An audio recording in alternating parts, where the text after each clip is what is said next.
Salam sejahtera murid-murid. Okey, selamat datang kepada kelas biologi pada hari ini. Tapi sebelum kita nak start kelas, kita nak main apa? Teka-teki biologi. Saya bagi satu gambar. Kita teka sama-sama Okey. Kita tengok ini, teka-teki biologi Februari 2026. Apa yang kamu fikir? Raya. Raya nak balang. Sabar lu bang. Kena puasa dulu, kan? Buat raya kita bulan 3 rasanya. Kan bulan 2 kita puasa. Bukan. Biologi sikit. Tahun depan. Okey, 2026. Betul, cantik bang. Boleh membaca stimulus dengan baik. Tapi bukanlah, tak ada kaitan dengan biologi. Itu berkaitan dengan matematik. Okey, apa lagi? Taipusam. Macam tak betul je. Okey, biologi sikit. Tahun depan? Tahun lompat. Kita belajar katak sebenarnya kalau biologi. Tapi tak belajar lompat-lompat. Apa lagi? Chinese New Year. Bukan. Saya je raya. Sabar dulu. Kan, apa lagi? Kita hai. Kerana dalam ini, kita tengok Februari 2026 menyatakan dalam ini satu bulan berapa hari? Okey, semasa sains tingkatan 1 bab 4 kita belajar. Kita haid satu perempuan biasanya secara puratanya berapa hari? 28. Iaitu ini adalah kita haid. Okey, satu hari ini. Kenapa saya nak buat teka-teki ini? Kita nak belajar berkaitan dengan kita haid hari ini. Okey, sebelum kita mulakan kelas lagi, kita jalankan satu sumbangsaran. Okey, kita tengok ni. Kadang-kadang kitaran seorang murid perempuan ini, dia tak beritahu nama. Tut, okey, adalah 26 hari. Kadang-kadang 32 hari. Adakah ini normal? Jangan jawab. Okey, ini saya nak tinggalkan sebagai satu sumbangsaran yang kita nak belajar selepas kelas ini. Kamu tanya kawan-kawan, kita cari. Itu satu kajian kes yang kamu boleh jalankan. Okey, so kita teruskan kepada kelas kita hari ini. Standard kandungan mengikut dalam DSKP dalam buku teks kita, dia berada di dalam 15.3 kita haid. Standard pembelajaran 15.3.1, apa yang kita mesti tahu, iaitu menganalisis perubahan aras hormon yang terlibat semasa kita haid. Okay. Kriteria kejayaan sejarah mendalam, apa yang kamu kena tahu. Hari ini, selepas habisnya kelas biologi bersama dengan saya, kamu kena tahu dua benda. Kunci. So, nanti buat nota, buat dua benda ini yang paling penting. Yang pertama, menyatakan keempat-empat hormon yang terlibat dalam kita haid dengan urutan yang betul. Okey, kita dah tahu, cikgu, saya tahu nama hormon. Tapi ingat, urutan tu mesti betul. Yang kedua, menerangkan fungsi sekurang-kurangnya berapa? 3 daripada 4 hormon yang terlibat dalam kita haid. Okey, so kita mulakan kelas kita pada hari ini. Okay, iaitu kita haid. Sebelum kita nak tengok kepada hormon, apa benda yang ada, kita kena tengok dulu. Dalam buku teks sains tingkatan 1 muka surat 104 dan buku teks biologi tingkatan 4 muka surat 293. Apa maksud kita haid? Ada 3 poin yang kamu kena tahu. Kita haid bermaksud melibatkan pembentukan usid sekunder. Kita haid melibatkan perubahan ketebalan endometrium dan last kali dia mesti mengikut berapa kitaran? 1 kitaran. So, cara saya nak kamu ingatkan, sometimes kita boleh kena tahu apakah maksud kita haid. Okey, kita haid bermaksud 3 benda. O, E dengan K. Catatkan O, E dan K. O bermaksud usid sekunder. E bermaksud endometrium. K bermaksud kitaran. So, ingat kita haid saya, kita haid saya pula kan, saya tak ada kita haid. Okey, kita haid seorang perempuan, dia ada 3 huruf yang kita dah hafal, iaitu huruf yang pertama ialah O, yang kedua E, yang ketiga K. O bermaksud usid sekunder, E bermaksud endometrium, yang K bermaksud kitaran. So, itu adalah kita haid. Boleh faham? Okey, kita teruskan seterusnya. Istilah kedua yang kamu mesti tahu, iaitu apakah maksud haid pula. Haid ni pun sama. Dia ada 3 huruf yang kamu kena ingat, iaitu P, iaitu O dan iaitu E. Okey, macam tadi kita dah tahu dah. O ialah usid sekunder, E ialah endometrium. Tapi P itu apa? P ialah pendarahan. Okey, O ialah usid sekunder, tapi specifically, iaitu khususnya kita tahu haid ni adalah usid sekunder tu mati.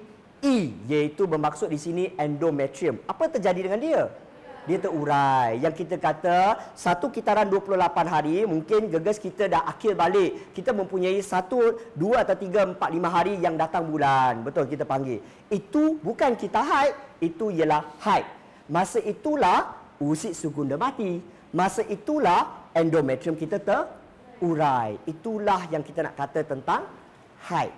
Okey, seterusnya kita tengok. Ini ialah ayat yang akan dituliskan dalam ayat yang lengkap lah. Kita dah hafal keyword, takkanlah nak tulis kata kunci je. Kita mesti buat dalam ayat. Mengikut buku teks, dia kata, haid ialah pendarahan yang berlaku apabila usit sekunda mati dan endometrium terurai. So, itulah kamu boleh buat dalam ayat kamu sendiri. Boleh berubah-ubahlah sebenarnya. Okay. Seterusnya kita tengok hormon yang terlibat. Baru kita nak masuk kepada apa yang paling penting pada hari ini, iaitu kriteria kejayaan yang pertama, iaitu hormon. Tadi kita kata dalam kriteria kejayaan, hormon yang terlibat ada berapa? Ada 4, betul. So, dalam buku teks muka surat 293 saya tunjukkan, di sini ada berapa hormon? Ada 4. Yang pertama ialah FSH, yang kedua ialah L, yang ketiga, yang keempat, alamak, tapi saya tak nak kamu hafal yang ni kerana kita perlukan urutan yang betul. Okey, guna cara saya, iaitu 4 hormon ini kita terbalikkan antara 2 dan 3. Yang pertama ialah hormon perangsang folikel, iaitu FSH. Yang kedua ialah estrogen. Yang ketiga hormon pelutinan. Yang keempat ialah hormon progesteron. Okey, ini kalau ikut buku teks 1 and 4, 1 dengan 4 sama, 2 dan 3 kita terbalikkan dia. Okey, macam mana cikgu kita nak hafal 4 hormon ini? Guna huruf saya. Saya bagi perkataan ini. Balik ini kita hafal 4 huruf saja. F, E, L dengan P. Tapi kamu perasan, F. Tadi kita kata F, apakah keyword hormon yang pertama? FSH. So, hormon yang pertama ialah FSH. Yang kedua, E, estrogen. Yang ketiga, LH. Yang keempat, progesteron. So, kena ingat hafal. Betul? Kita dah ingat dah. Kunci dalam kepala kita hari ini, kita belajar kita haid mula dengan F, E, L dan P. 4 hormon yang ada. Boleh? Kriteria kejayaan pertama dah dikunci. Boleh? Kita teruskan. Kamu nampak tak? F, E, L, P yang saya bagi ini ada 2 yang huruf besar. Siapa? F dengan L. Kenapa saya besarkan huruf besar F dengan L? Kerana dua-dua ini dirembeskan oleh kelenjar yang sama. Remember, F dengan L dirembeskan oleh kelenjar pituitari. Kelenjar pituitari, nak tanya kedudukannya kat mana? Kita belajar semasa bab 12. Di dalam, ya, di bawah kepada otak kita, iaitu cerebrum, bawah cerebrum kan. So, itu kedudukan kepada kelenjar pituitari. Okey, sekarang yang huruf kecil siapa? E dengan P. Okey, dia berbeza sikit. E dirembeskan oleh folikel, iaitu datang daripada depan ini. Nanti kita tengok. Last kali P. P dirembeskan oleh nama lain sikit, corpus luteum. Dirembeskan oleh corpus luteum. Itu kita kena ingatkan sikit. Okay. Remember, sekali lagi saya ingatkan balik, iaitu F dengan L dirembeskan oleh kelenjar apa? Pituitari. E dirembeskan oleh folikel. P dirembeskan oleh corpus luteum. Okay, kita dah ingat. Benda yang pertama, hormon 4 settle. Kedua, dirembeskan oleh kelenjar apa pun dah selesai. Betul? Kita nak tengok kepada yang ketiga, iaitu fungsi hormon. Kalau nak tanya saya, fungsi hormon ringkasannya guna FELP juga. FELP juga. Kita tengok F. F bermaksud folikel. Iaitu di sini, FSH digunakan untuk merangsang folikel berapa saya tulis? Berkembang, iaitu merangsang perkembangan folikel daripada folikel primer ke sekunda dan ke folikel graf. Okey, sekarang F iaitu folikel. E tadi estrogen, betul? Apakah fungsi estrogen? Endometrium, iaitu endometrium menebal, dia merangsang penebalan dinding endometrium. Seterusnya L, dia lain sikit dah. Okey, semasa tingkatan 1 kita belajar perempuan, kita belajar ovum, betul? Okey, sekarang kita dah tak guna sangatlah perkataan ovum tu, kita guna uusi sekunder. Tapi kita kalau ayat lain kita pun kata ovum merupakan telur perempuan. Betul? Okey, di sini L maksudnya apa? Letus pula. Letup telur, iaitu bermaksud ovulasi. Letup telur. Last kali berkaitan dengan hormon progesteron. Hormon progesteron ini kita guna huruf P juga, iaitu pelihara endometrium. Di sini dia nak mengekalkan ketebalan dinding endometrium. Sekali lagi, kita perasan tak satu benda? Huruf kecil E dengan huruf kecil P adalah berkaitan dengan endometrium. Yang pertama, dia nak tebalkan. Yang kedua, dia nak kekalkan ketebalan tersebut. Boleh faham? Okey. Kita buatkan ayat kat sini. Kalau contoh kat sini, ini adalah keseluruhan nota yang kamu dapat pada hari ini. Betul? Saya buatkan ayat. Sekiranya dalam exam, dia mungkin tanya dalam esei, terangkan kita haid. Betul? Kita haid. Dia memula dengan F, betul? Iaitu kelenjar pituitari merembeskan FSH. FSH tu kita kepada tugas kita merangsang perkembangan folikel di dalam ovari, betul? Okay, ini dalam ovari kita tahulah folikel mesti berada di dalam ovari. Folikel prima berkembang membentuk folikel apa? Graf. Jadi sebenarnya tengah-tengah ada folikel sekunder, kan? Graf tu yang terakhir yang mengandungi siapa? Oosit sekunder. Okey. Selepas F, huruf apa yang kita nak? E. Cantik betul. E, sel-sel folikel, iaitu F kita berkembang merembeskan hormon estrogen. Estrogen pulih dan baiki siapa? Endometrium. Selepas E siapa? L. L dirembeskan oleh pituitari, betul? Okey, di sini ayat kita. Estrogen yang tinggi. Bila estrogen yang tinggi, barulah dia boleh merangsang LH. Minta maaf. Dia merangsang pituitari merembeskan LH. Boleh. So, perkataan yang dah saya highlightkan kat sini ialah perkataan apa? Tinggi. Mesti cakap tinggi. Mesti, Okey. Aras LH yang tinggi merangsang apa? Ovulasi. Apa itu ovulasi? Usit sekunder dibebaskan daripada ataupun dari folikel graf. Last kali dia merangsang apa? Pembentukan corpus luteum. Penting tak corpus luteum ni? Penting. Dia nak rembeskan apa? Ya, dia nak teruskan kerja kita. P. Corpus luteum merembeskan hormon progesteron. Akhir sekali dia merangsang endometrium menjadi lebih tebal. Itulah satu kitaran yang berlaku. Tapi tak habis. Selepas ini berlaku apa pula? Mungkin berlaku persenyawaan. Mungkin berlaku, mungkin tidak berlaku. So ada dua kemungkinan kat sini. Betul? Berlaku ataupun tidak berlaku. Kalau berlaku, kita kena tahu yang ni. Corpus luteum akan terus berkembang. Corpus luteum nak rembeskan apa? Progesteron. Okay, progesteron nak kekalkan ketebalan. Betul? Untuk apa? Untuk penempelan embrio. Kerana kita tahu persenyawaan berlaku di antara sperma dengan usit sekunder ataupun ovum membentuk zygot. Zygot membentuk embrio. Embrio nak menempel pada ibu. Itu dia perlukan progesteron. Tapi kalau tidak berlaku, kalau tak berlaku, ada tak embrio? Tak adalah, betul tak? Kalau tak ada, ayat kat sini semua ini akan terbalik kat sini. Iaitu corpus luteum merosot. Bila dia merosot, ada tak progesteron? Tiada. So, tiada progesteron merosot. Akhirnya, endometrium luruh dan haid pun berlaku. Itu yang kita nak tahu kat sini. Maksudnya, persenyawaan berlaku dengan tidak berlaku, dia adalah terbalik daripada dua tu. Kita nak ingat, Okay, itu yang kita nak ingat kat sini pada hari ini. Kita teruskan sikit lagi untuk uji diri kita pada hari ini. Kelas kita dah lebih kurang nak habis dah. Kerana kita dah belajar berkaitan dengan 4 hormon, betul? Fungsi hormon kita dah belajar ke belum? Belum. Dah. Saya pula belum, kan? Iaitu kita dah belajar berkaitan dengan hormon. Kita guna apa huruf tadi kita guna? F? Cantik. Betul. Okey, dalam kita tengok satu soalan. Dalam kita haid, hormon manakah yang berperanan untuk merangsang ovulasi? Kejap, balik kepada FELP. Ovulasi. Huruf apa?